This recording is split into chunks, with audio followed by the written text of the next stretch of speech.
The envelope arrived on a Tuesday morning in early March, thick, cream-colored, and expensive-looking, the kind of paper that feels like it costs more per sheet than most people make in an hour. The return address carried the embossed logo of the Willow Creek Homeowners Association, a stylized willow tree that, if you stared long enough, looked suspiciously like a middle finger. I knew who it was from before I even tore it open. Only one person in the neighborhood still used certified mail the way other people use profanity. Margaret Langford. I carried it inside, set it on the kitchen island next to my coffee, and just stared at it for a full minute. My wife Ellen came in from the garage with an armload of grocery bags. She took one look at my face and sighed the sigh of a woman who has been married to me for 15 years and can smell trouble the way sailors smell a storm. Certified again? She asked. Certified again. She put the milk in the fridge and didn't say another word. She didn't have to. She knew the drill. I finally opened it.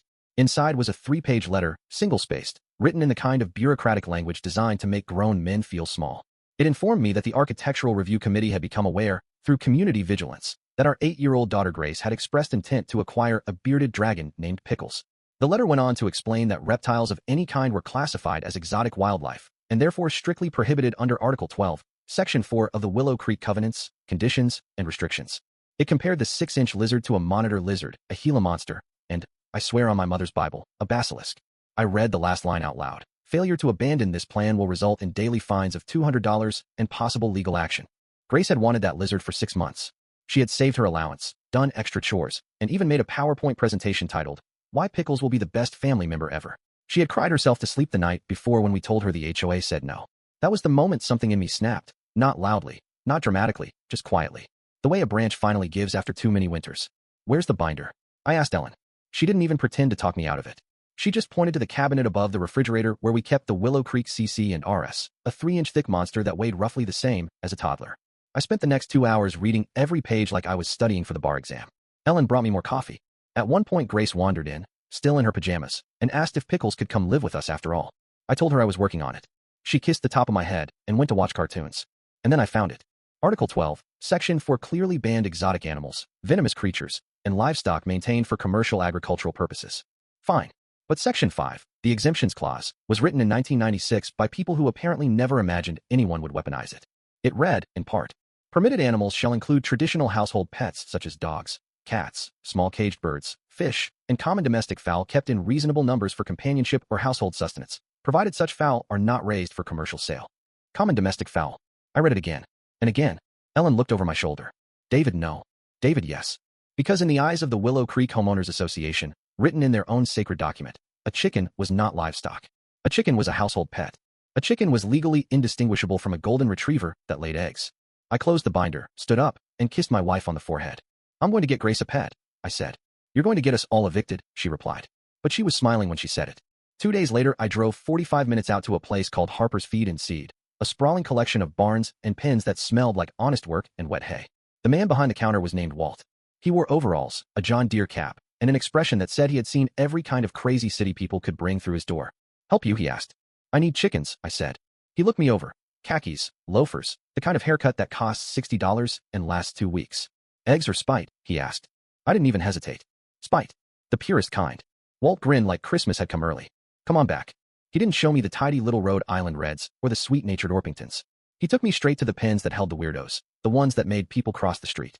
First, the frizzles, birds whose feathers curled outward like they'd stuck their beaks in a light socket. Then the Polish with their massive crests of feathers that covered their eyes completely. Walt called them the rock stars that can't see the audience. And finally, in a reinforced pen all by herself, a bird the color of midnight, an Yosemite crossed with a Jersey giant. Solid black, beak, comb, feathers, even the meat and bones. Walt called her a living shadow.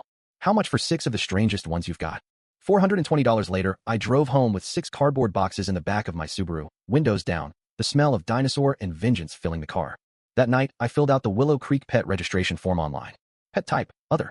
Breed, North American domestic breakfast companions. Description, variegated plumage, high-utility household fowl, quiet temperament, hypoallergenic, self-cleaning, produces breakfast. I attached a blurry photo of the black one with a Snapchat filter that made her look like she was wearing sunglasses. Submitted Friday at 4:17 p.m.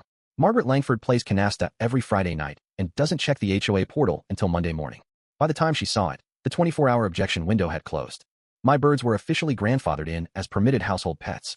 Welcome home, ladies. The coop came next. I found a guy named Ray who advertises on Craigslist with the simple phrase, I build things. Cash only. No questions. Ray showed up in a truck older than my daughter, took one look at the backyard, and understood the assignment immediately. Height limit, he asked. 7 foot, 11 inches. Color restrictions? Earth tones. He nodded slowly. I got a 5-gallon bucket of paint left over from a wastewater treatment plant. Colors called municipal despair. Very earthy. By Sunday night, we had a structure that was technically under 8 feet tall, technically under 100 square feet, technically painted an approved color, and spiritually a middle finger aimed directly at Margaret Langford's kitchen window. Ray even installed a mirrored roof ridge that caught the afternoon sun and bounced it straight into her breakfast nook like a laser. Monday morning, I opened the coop door and 6 feathered chaos agents exploded into the yard. One of the Polish hens immediately ran face first into the fence and screamed like a car alarm. The black one, whom I had already named Margaret in a private ceremony, climbed to the highest perch and surveyed her new kingdom with the cold disdain of a Bond villain. And then, because fate has a sense of humor, the white frizzle I had named Dolly Parton discovered she could fly just far enough to clear the 4-foot fence separating our yard from Margaret Langford's prized hydrangeas. I heard the shriek before I saw the crime. Dolly was standing in the middle of a blue mop head the size of a beach ball, ripping petals off with surgical precision. Margaret burst out her back door in a floral housecoat, waving a garden trowel like a bayonet. David Michael Reynolds, what in the name of all that is holy is that? I vaulted the fence with the grace of a 52-year-old man who still plays rec league softball.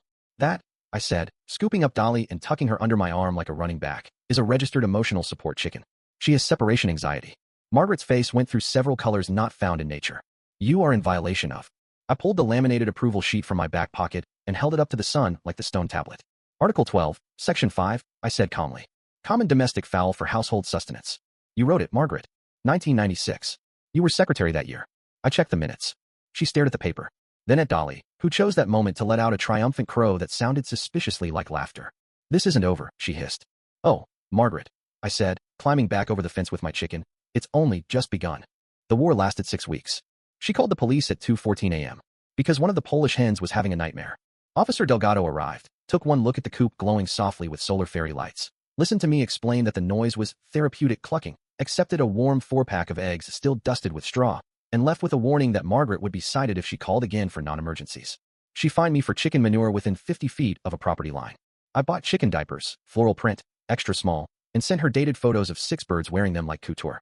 She fined me for excessive noise. Ray came back and lined the entire coop with professional soundproofing foam. The hens now sounded like they were screaming into a pillow. She tried to find me because the coop didn't match the house. Ray and I spent an entire weekend cladding the thing in the exact same harbor gray vinyl siding as our home, complete with miniature black shutters and a window box of marigolds. It looked like our house had given birth to a tiny, very angry offspring. And every evening at 6 o'clock sharp, I put Dolly Parton on a leash, real chicken harness, bright red, and walked her around the block. Margaret used to walk her Shih Tzu, Princess Penelope, at the same time. After 3 days of being followed by a man and his emotional support chicken at exactly 6-foot social distance, she changed her route. After a week, she stopped walking the dog entirely. But Margaret Langford is not a woman who surrenders. She went nuclear. She scheduled an emergency general meeting with one agenda item, a complete ban on all members of the genus Gallus, retroactive to the day I brought them home. The community center gymnasium was packed. 300 people showed up, standing room only. Word had spread. This wasn't about chickens anymore. This was about who got to tell the rest of us how to live. Margaret took the podium in a red power suit sharp enough to cut glass. For too long, she began, voice trembling with righteous fury, we have allowed one resident to turn our neighborhood into a barnyard. I waited my turn. When it came, I didn't go to the microphone right away. I walked to the long table where the board sat and uncovered 3 large foil pans. Before we vote on anything, I said, I thought we could all use some breakfast. The smell hit the room like a religious experience. Butter, cream, Gruyere, fresh spinach, applewood bacon, and eggs so fresh they still carried the warmth of the nest. I served the board first. The treasurer, Harold, took one bite of the bacon cheddar quiche and actually moaned. I took the microphone. Margaret wants to talk about property values, I said. But let me tell you what real value looks like. It looks like waking up on a Saturday and walking 10 steps to get eggs that taste like sunshine. It looks like teaching your daughter where food actually comes from. And it looks like this. I clicked the remote. The screen behind me lit up with a photograph of Margaret Langford's front yard, her award-winning rose garden in full bloom. Beautiful, aren't they? I asked. There's just one problem. Those are Rosa multiflora, classified by the state of North Carolina as a Category B noxious weed. Illegal to grow, illegal to sell, illegal to maintain. $5,000 per plant. The room went dead silent. I had hired a retired extension agent named Leonard who confirmed it in writing. He stood up in the back and waved. Margaret's face drained of color.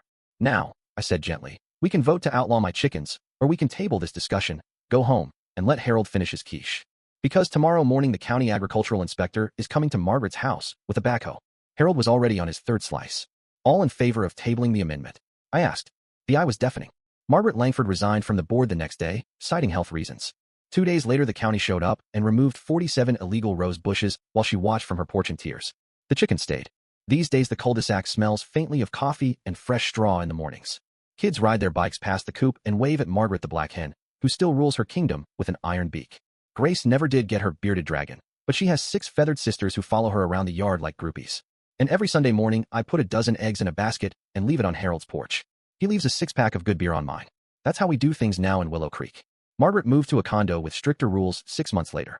I hear she measures her neighbor's grass with a ruler now. Some battles are worth fighting, not because they're big, but because they remind us who we are when nobody's watching. I would love to hear where you draw the line. When is it okay to fight back against petty tyrants who hide behind rulebooks? Is malicious compliance ever justified, or should we always take the high road? Have you ever stood your ground when someone tried to bully your family over something small? Drop your stories below. I read every single one.